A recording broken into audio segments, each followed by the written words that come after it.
I'm talking about something very similar where I'm saying you reflect on your own humanity, reflect on your own needs, your physical needs, your emotional needs, spiritual needs, and you get well. You got to be well. Because once we're well, we teach from that place. I was teaching from a place of grief, and I've taught before from frustration. I mean, you and I talk a little bit about this, but teachers have long days sometimes. I know that, and we can get frustrated. And imagine a student asks a question, I need some help, and we snap. Not because we're mean or malicious or we don't care about them. It's just too much.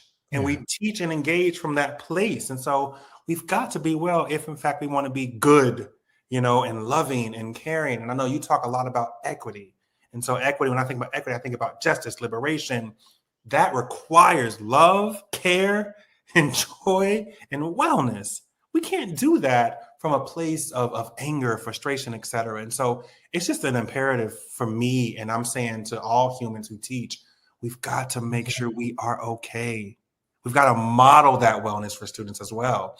My students learned a very, I think, dangerous lesson.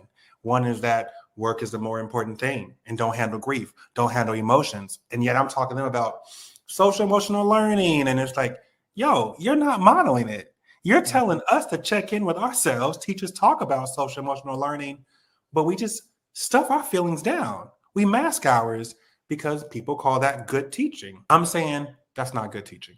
It's not good practice. It's not kind. It's not empathetic. It's not compassionate to yourself or anybody else, because you allow yourself to live on this edge where you can snap on people who don't deserve it, especially young people. Man, listen, that was heavy.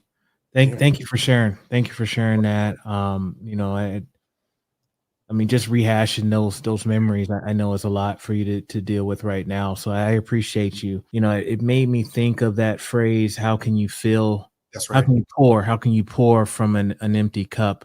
Yeah. That really hits home. And I know a lot of teachers will say, or even, let's just call it educators, because even school principals, administrators, even at that level, again, we all are human and we deal with whatever we're dealing with. Right. And folks will say, oh, well, I knew that, there's a lot of teachers have been calling out this week. Mm-hmm. We're already at a teacher shortage, or, it's a pain to put together lesson plans for a sub to come in, or I feel like I'm letting the team down if I'm not taking care of myself, because of what happens when I come back the next day. Someone's going to make me feel bad. Oh, you weren't here. And so these things are in our minds when it comes to, like you said, that mental health.